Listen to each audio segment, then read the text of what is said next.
Okay, we left off right here, so we're going to continue on going through this portal of dreams. Now, once you get in here, if you have red prints, it's going to be very different. Not very different, it's going to be a little bit different.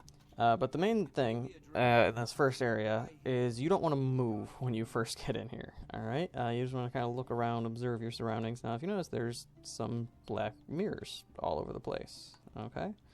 They're kind of scattered all around the perimeter of the map. There's a couple not quite on the perimeter. What you want to do when you first get in here is you want to destroy as many of them as you can without moving. Now, they do have poison and fire they're completely resistant to. Everything else they're a little resistant, and they have negative physical resistance. I think they all have the same. I know they changed how these work after Definitive Edition. Yeah, it looks like they all have the same. It used to be you had to hit them with either earth attacks or physical attacks. Now it's pretty much anything except fire and poison for some reason. But if you just shoot them with a bow and arrow or a crossbow, whatever you've got, that should do the trick. I'm not sure if this will hit it. Yeah. That cannot. That. Okay, that will work, even though it wasn't technically in range. I like when that happens. Same thing here, maybe? No. Okay. Now you can move a little bit, but try to hit all the ones you can without moving first.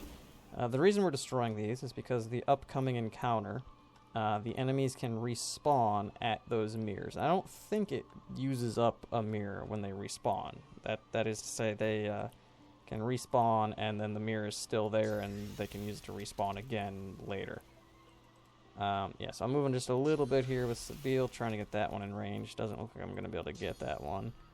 Having that jump shot is or sky shot is very useful to get that extra bit of range. Does he have... Let's get rid of that. Oh, he doesn't have... I've never learned Impalement on him. Okay. I could have sworn I would have had him learn Impalement at some point. I guess not. I guess he's only using these for specific crowd control effects. So, yeah, never mind. That makes sense. Impalement just for the immobilizer, just for the slow isn't... that won't hit there either. Alright, that has to be close enough, right? Nope, even worse.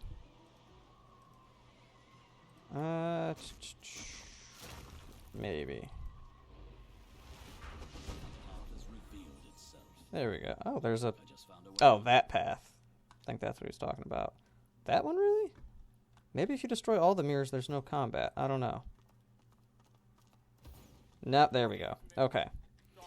So you're in a dream, so you have like this dream version of Alexander, Malady, Wendigo, and if you left... I should have left one mirror, actually.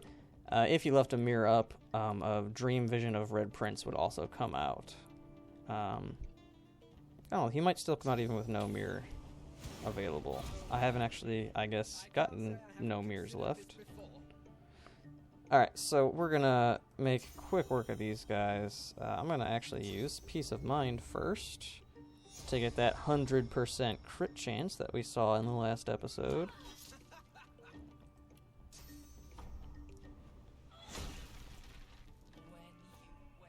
Alright, Wendigo's over here, and she has only a little bit of fire resistance. Well, quite a lot of fire resistance, but she only has fire resistance.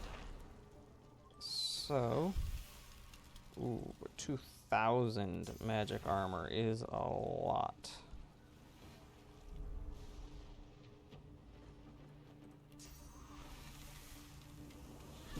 Yeah, I'm not going to be able to freeze her, I don't think. Nope, but that's alright. Alright, so apparently if you break all the mirrors, you don't get the Red Prince entering combat, so that could be good, could be bad. If you want a little bit more experience, you'll probably want him to show up. If you want an easier encounter, you won't want him to show up. Now, Malady, they used to drop corpses before Definitive Edition, and Malady would drop a unique spear I think if you pickpocket her before, so like if you have somebody sneaking like over here, and then you have them pop up, or if you have them move around during that Alexander dialogue, you could go and potentially pickpocket her. I've been told that, but I haven't actually tried it myself, so I don't know how reliable that is or how accurate that is. But I've been told you can still get that spear from before the definitive edition by pickpocketing her. Now, once they're all gone, you can get some barrels of blessed water and cursed oil and stuff like that. I don't think they show up in many other places in the game, if any. But we're going to just move on to this door here. That's where we're going through, progressing through the area. Now, if you have Red Prince, this is the first big difference. Red Prince can choose to fight these guys or not. This is Bramos the Wanderer. For the Red Prince's own personal story, Bramos the Wanderer is a big key role to that. And the whole game story as a whole, he's not very significant. But to the Red Prince's personal story, Bramos the Wanderer is pretty significant. He's a very powerful lizard dreamer. So Red Prince in the party, he can talk to him and just decide if you want to fight them or not. With anybody else, or without Red Prince, you're going to have to fight these guys. Alright, so we're just going to get some water there to prep the future elemental affinity that we're going to be needing. In case you can persuade something here, I'm going to use Iphon first. I guess, can you just walk right past them? Oh, you need the key, okay. Can we, so we could just pickpocket him right now, take the key, and not have to fight. I didn't realize that. Alright, but we're going to talk to them. Ask him why he seeks the Red Prince. Yeah, so you can talk to him if you want. I'm going to see if, yeah, okay, so I don't think you're going to be able to persuade him if you don't have Red Prince in your party. And that's fine. Now, these guys all instantly spread out to these 4 pillars. And then Bramos stays in the middle. And Bramos is the last one to move. So let's see, that one's going to go now. Okay, so I'm going to have Fane knock down the guy who's going next. Bramos is in the middle there. Yeah, the sparks should fly over and hit him. So we'll use that. We'll give ourselves that extra turn. And with this last action point, I don't know, we'll hasten up Losa, because she's going to need it in a minute. Alright, so... Alright, that does spark. Alright, and then we're actually going to knock him down first. Alright, and then we are going to teleport him. If I can find a scroll. I've been using up a lot of teleportation scrolls. I'm kind of running out. We're going to teleport him, though, over here, I think? Yeah. Just right next to Bramos. And then we're going to have Losa swap Iphon and the guy who's up next. And then... he has a lot of magic armor. But he is weak to air, which is perfect. So now we're just going to do that. I don't think we're going to be able to stun him, though, unfortunately. Does that do more or does this do more? This does more. So we're going to see if we can... I don't know. If we crit with this, maybe it stuns, but I'm not too hopeful. Yeah, nothing. Oh, yeah, not even close. Alright. Yeah, he had a lot less physical armor. That would have been the smarter move. Alright, I don't know. Oh, he got hit with a spark. Okay. So this guy, though, is a lot closer and a lot easier to crowd control. So we'll get him out of the way. Alright, so they aren't too difficult to fight, especially if you're at level 20 already. Fane did lose a bit of armor, but nothing crazy. And you do get a... Oh, this is the... Okay, I think that's actually the new version of the spear that Melody had. No, it's not. That's a different one. But you do get a spear right there. Spear of Horror Sleep. And it grants Dust Blast, which is cool. Not a lot of things do that. I guess there are a few things already, because one of these new armors also give that now. But it also sets sleeping, which is unique. So that's pretty cool if you've got a spear user, which I would suggest if you're going to go with the two-handed melee weapon approach, just because they deal slightly less damage than swords and maces and such, strength-based ones, but the spears have a longer range. So you could very easily just, like, Worm Tremor them and then just outrange them, and their cleave also has a much bigger range. It's everything about them's bigger range. It's nice. It's very convenient. Alright, so we're going to come on through this door, and this is going to be the last area of the Dream World Zone stuff. Alright. Now over here, Sada, the Red Princess, is right here. I thought she was just going to be like standing over here, but apparently she's moving around a bit. Now, if you have Red Prince in your party, you don't have to do any combat here at all. You just talk to the Red Princess. You can make her, you can give her a Swarmbreaker, and she can break free from her pact with the God King. Yeah. But if you don't have Red Prince, she's pretty much going to attack you no matter what you do. So we're going to hop up here, and we're just going to get going on this. Now, if you have Red Prince in your party, and if you've done everything that you're supposed to do, which isn't very difficult with his quest, Sada will give him an egg where their baby will hatch. And you breathe fire on the egg, baby hatches, and you have a baby dragon in your party that the Red Prince can summon as a pet. I thought those would spark down there. I'm a little upset. So, baby dragon, this is where you'd get him. Now, it's kind of late in the game. You could come straight here at the beginning of Act 4 and get a little bit more use out of it if you wanted. But even then, it's still just an Act 4 summon. You're not going to really be able to use it a whole lot. Alright, and these guys, they start off spread out with high ground, but they aren't too bad. Like, individually, they're all pretty easy to take down.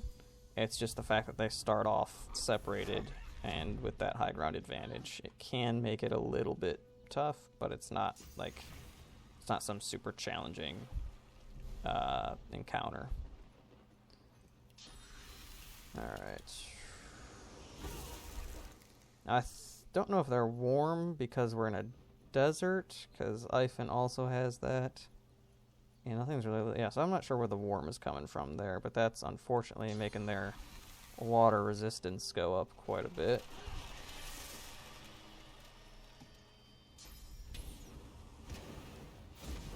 More high ground, but now he's next to the other one there, so that's not too bad. And she's got fire immunity, and then she drank a fire resistance, but what is the point of that? I guess if they were going to heal her by hitting her with fire, that would work.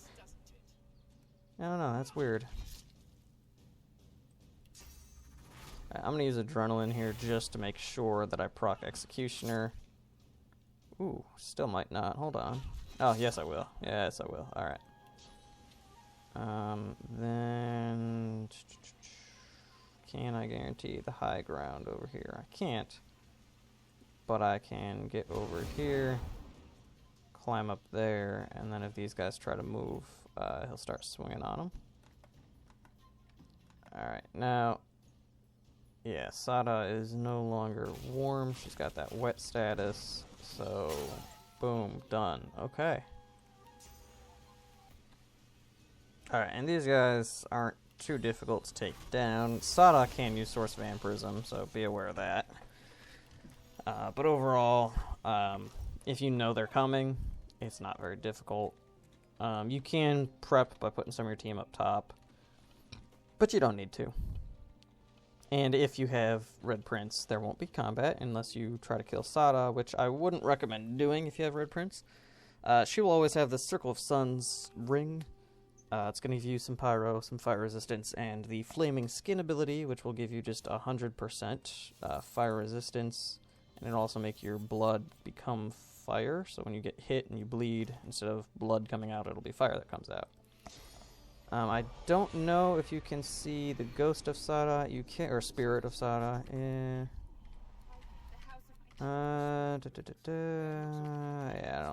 Yeah, okay. So there's nothing really you can gain from her spirit there. And yeah, so that is the dream world in the Lizard Consulate. Alright, now we are going to... We can't actually waypoint out of here, so you have to use this portal to get out. You can use teleporter pyramids, I'm pretty sure, though. I know that because there have been times where I had a Swarmbreaker in Almira's inventory, and I needed it in my inventory, so I had to teleport Pyramid out, go to Almira, pickpocket hit, and then give it to Sada. So you can use pyramids to hop out of there if you want. Alright, so now we are going to go to Chem's Gardens again. And we're going to do one more thing here. So that would be the end of the Red Prince's storyline, if we had Red Prince in the party. So now we're going to start what would be the end of Losa's storyline. Alright, so remember earlier, I forget if it was this video. It wasn't this video, it was the video before this one. I mentioned these citizens over here that will... that are actually demons in disguise. You know what, I'm actually going to go to this one. There's 3 spots they can show up at.